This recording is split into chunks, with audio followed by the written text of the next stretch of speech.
नमस्कार। स्वागत है आपका पुरानी किताबें नई आवाज़ में।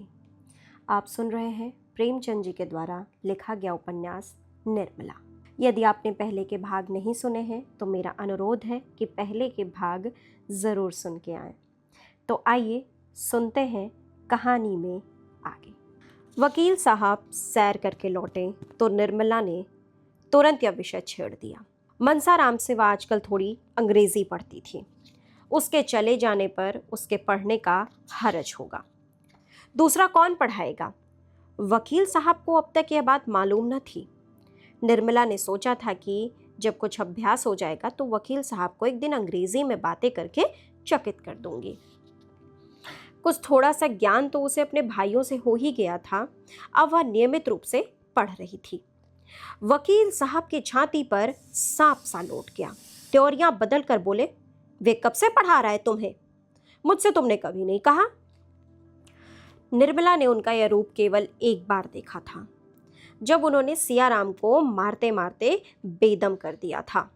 वही रूप और भी विकराल बनकर आज उसे फिर दिखाई दिया। सहमती हुई बोली, उनके पढ़ने में तो इससे कोई हरज नहीं होता है। मैं उनसे उसी वक्त पढ़ती हूँ जब उन्हें फुर्सत रहती है, और पूछ भी लेती हूँ कि तुम्हारा कोई हर्ज तो नहीं हो रहा है ना। और मैं तभी पढ़ती हूँ जब वो खेलने जाने लगते हैं, तो 10 मिनट के लिए रोक करके ही पढ़ती हूँ। मैं खुद नहीं चाहती कि उनका कोई भी नुकसान हो। बात कुछ न थी, मगर वकील साहब हताश होकर चारपाई पर गिर पड़े और माथे पर हाथ रखकर चिंता में मग्न हो गए। उन्होंने जितना समझा था बात उससे कहीं अधिक बढ़ गई थी।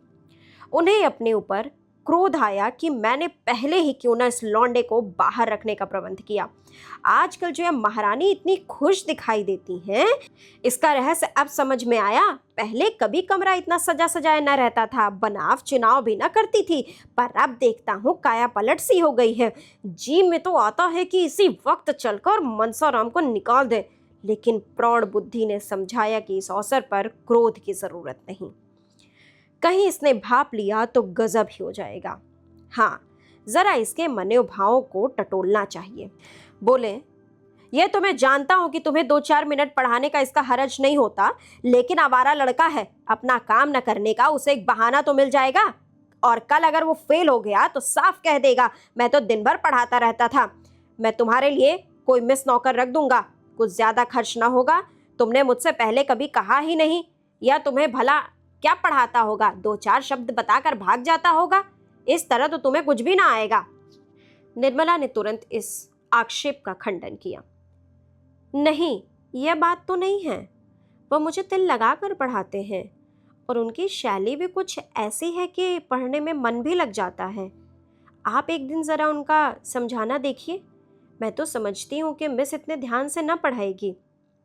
मुंशी जी अपनी प्रश्न कुशलता पर मूंछों पर ताव देते हुए बोले, दिन में एक ही बार पढ़ाता है या कई बार? निर्मला अब भी इन प्रश्नों का आशय न समझी। बोली, पहले तो शाम को ही पढ़ा देते थे, अब कई दिनों से एक बार आकर लिखना भी देख लेते हैं। वह तो ये भी कहते हैं कि मैं अपनी क्लास में सबसे अच्छा हूँ। अभी परीक्षा में इन्हीं को प्रथम स्थान भी मिला है। फिर आप कैसे समझते हैं कि उनका पढ़ने में जी नहीं लगता? मैं इसीलिए और भी कहती हूँ कि दीदी समझेंगी, इसी ने आग लगाई है। मुफ्त में मुझे ताने और भी सुनने पड़ेंगे। अभी ज़रा ही देर हुई है, धमका कर गई हैं। मुंशी जी ने दिल में कहा, खूब समझता हूँ, तुम कल की छोकरी मुझे चराने चली, दीदी का सहारा लेकर अपना मतलब पूरा करना चाहती है। बोले, मैं नहीं समझता, बोर्डिंग का नाम सुनकर क्यों लौंडे की नानी मरती है, और लड़के खुश होते हैं कि वह अपने दोस्तों में रहेंगे, ये उल्टे रो रहे हैं। अभी कुछ दिन पहले यह दिल लगाकर पढ़ता था, ये सब उसी का नतीजा है कि अपने क्लास में अच्छे नंबर आए हैं। लेकिन इधर कुछ दिनों से इसे सैर सपाटे का चस्का पड़ा हुआ है।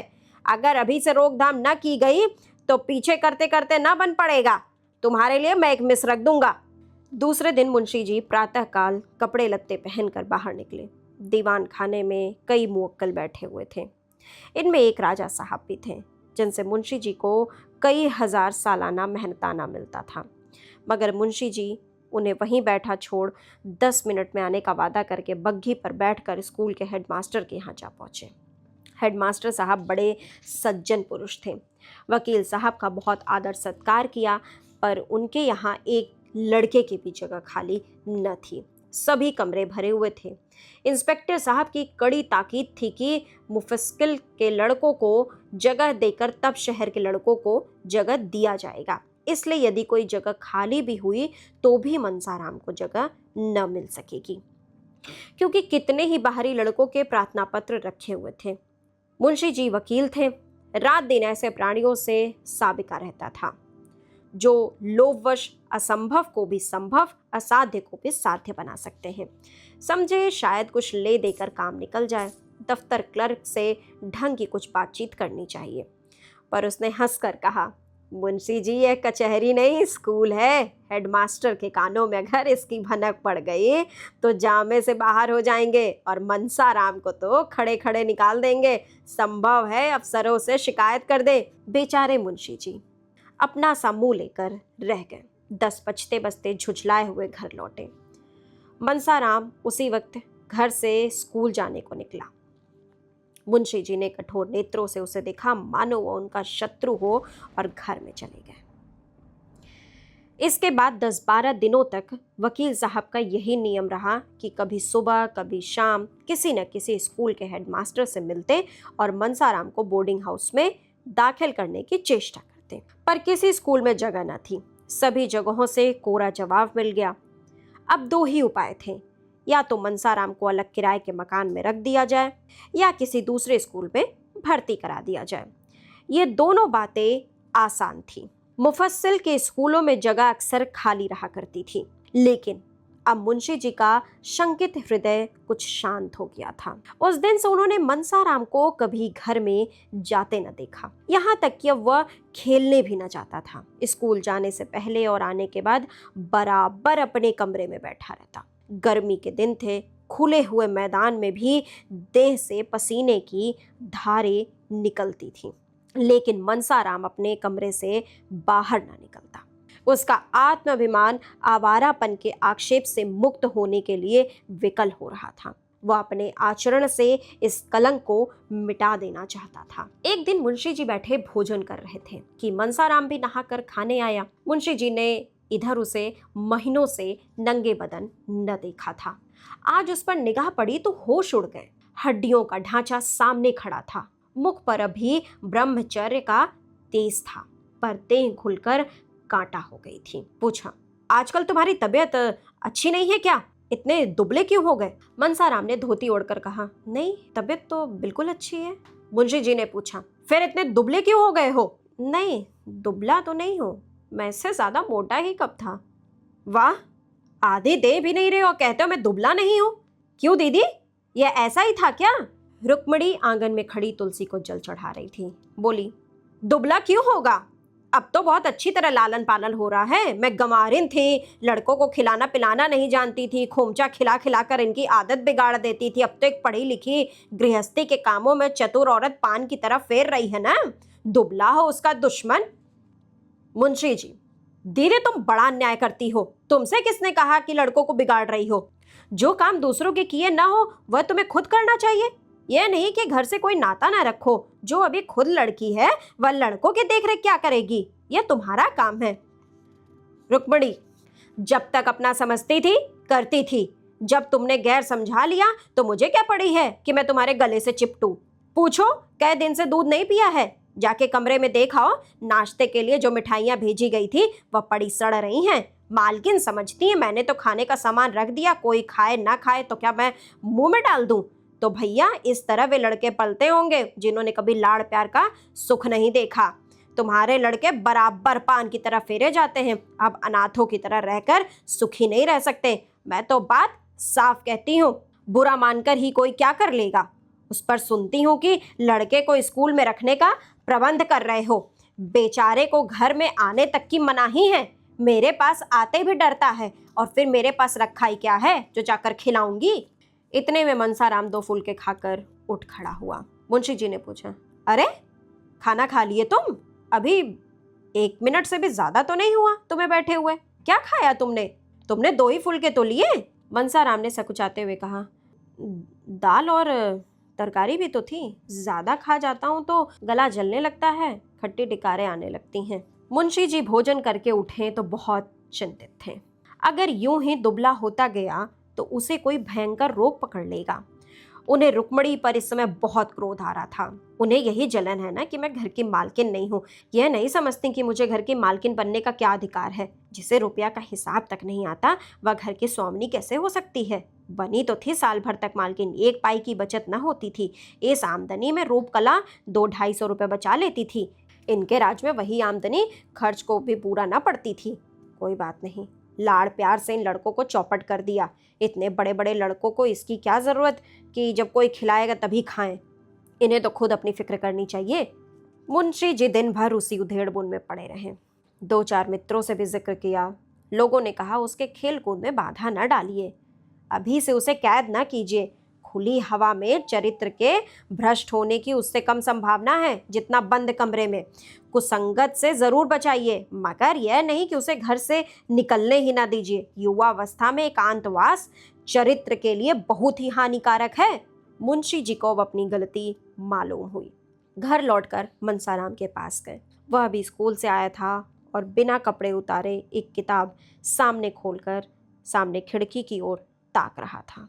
उसकी एक दृष्टि भिखारिन पर लगी हुई थी जो अपने बालक को गोद में लिए भिक्षा मांग रही थी। बालक माता की गोद में बैठा ऐसा प्रसन्न था मानो वह किसी राज सिंहासन पर बैठा हो। मनसाराम उस बालक को देखकर रो पड़ा। यह बालक क्या मुझसे अधिक सुखी नहीं है? इस अनंत विश्व में ऐसी कौन सी वस्तु है जिसे वह गोद के बदले पाकर प्रसन्न हो? ईश्वर भी ऐसी वस्तु की सृष्टि नहीं कर सकते।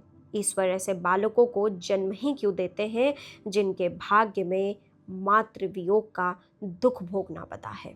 आज मुझ सा अभागा संसार में और कौन है? किसे मेरे खाने पीने मरने जीने की सुध है? अगर मैं आज मर भी जाऊं तो किसके दिल को चोट लगेगी? पिता को मुझे रुलाने में मजा आता है, वो तो मेरी सूरत भी नहीं देखना चाहते। मुझे घर से निकाल देने की तैयारियां हो रही हैं। आह माता, तुम्हारा लाडला बेटा आज आवारा कहाँ जा रहा है? वही पिताजी जिनके हाथ में तुमने हम तीनों भाइयों के हाथ पकड़ाए थे, आज मुझे आवारा और बदमाश कह रहे हैं। मैं इस योग्य भी नहीं कि इस घर में रह सकूं। यह सोचते सोचते मनसाराम अपार वेदना से फूट फूट कर रोने लगा। उसी समय तोताराम कमरे में आकर खड़े हो गए। मनसाराम ने चटपट आंसू पोंछ डाले और सिर झुकाकर खड़ा हो गया। मुंशी जी ने शायद ये पहली बार उसके कमरे में कदम रखा था। मनसाराम का दिल धक धक करने लगा कि देखें आज क्या आफत आती है। मुंशी जी ने उसे रोता देख तो एक क्षण के लिए उनका वात्सल्य घोर निद्रा से चौंक पड़ा। घबरा कर बोले, क्यों क्यों रोते हो बेटा? किसी ने कुछ कहा है? मनसाराम ने बड़ी मुश्किल से उमड़ते हुए आंसुओं को रोककर कहा, जी नहीं, रोता तो नहीं हूँ मुंशी जी। तुम्हारी अम्मा ने तो कुछ नहीं कहा ना? जी नहीं, वो तो मुझसे बोलती ही नहीं। क्या करूं बेटा, शादी तो इसीलिए की थी कि बच्चों को माँ मिल जाएगी, लेकिन वह आशा पूरी नहीं हुई। तो क्या बिल्कुल नहीं बोलती? जी नहीं, इधर महीनों से ही नहीं बोली हैं। विचित्र स्वभाव की औरत है, मालूम ही नहीं होता कि क्या चाहती है। मैं जानता कि ऐसा उसका मिजाज होगा तो कभी शादी न करता। रोज एक न एक बात लेकर उठ खड़ी होती है।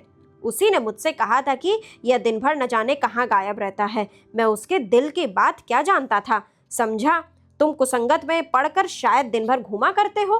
कौन ऐसा पिता है जिससे अपने प्यारे पुत्र को आवारा फिरते देखकर रंज न हो? इसलिए मैंने तुम्हें बोर्डिंग हाउस में रखने का निश्चय किया था, बस, और कोई बात नहीं थी बेटा। मैं तुम्हारा खेलना कूदना बंद नहीं करना चाहता था। तुम्हारी यह दशा देखकर मेरे दिल के टुकड़े हुए जाते हैं। कल मुझे मालूम हुआ, मैं भ्रम में था। तुम शौक से खेलो बेटा, सुबह शाम मैदान में निकल जाया करो, ताजी हवा से तुम्हें लाभ होगा। जिस चीज़ की भी ज़रूरत हो मुझसे कहना बेटा, उनसे कहने की कोई ज़रूरत नहीं है। समझ लो कि वह घर में है ही नहीं। तुम्हारी माता छोड़कर चली तो गई, मैं तो हूँ। बालक का सरल निष्कपट हृदय पितृ प्रेम से पुलकित हो उठा। मालूम हुआ कि साक्षात भगवान खड़े हैं। नैराश्य और क्षोभ से विकल होकर उसने मन में अपने पिता को निष्ठुर और न जाने क्या क्या समझ रखा। विमाता से उसे कोई गिला न था। अब उसे ज्ञात हुआ कि मैंने अपने देवतुल्य पिता के साथ कितना अन्याय किया है। पितृभक्ति भी एक तरह से हृदय में उठी और वह पिता के चरणों पर सिर रख कर रोने लगा। मुंशी जी करुणा से विह्वल हो गए। जिस पुत्र को क्षण भर आंखों से दूर देखकर उनका हृदय व्यग्र हो उठता था, जिसके शील, बुद्धि और चरित्र का अपने पराये सभी बखान करते थे, उसी के प्रति उनका हृदय इतना कठोर क्यों हो गया? वह अपने ही प्रिय पुत्र को शत्रु समझने लगे, उसको निर्वासन देने को तैयार हो गए। निर्मला पुत्र और पिता के बीच में दीवार बनकर खड़ी थी। निर्मला को अपनी ओर खींचने के लिए पीछे हटना पड़ता था और पिता तथा पुत्र में अंतर बढ़ता जाता था। फलतः आज यह दशा हो गई है कि अपने अभिन्न पुत्र से उन्हें इतना छल करना पड़ रहा है। आज बहुत सोचने के बाद उन्हें एक ऐसी युक्ति सूझी जिससे आशा हो रही है कि वह निर्मला को बीच से निकालकर अपने दूसरे बाजू को अपनी तरफ खींच लेंगे। उन्होंने उस युक्ति का आरंभ भी कर दिया है, लेकिन इसमें अभीष्ट सिद्ध होगा या नहीं, इसे कौन जानता है।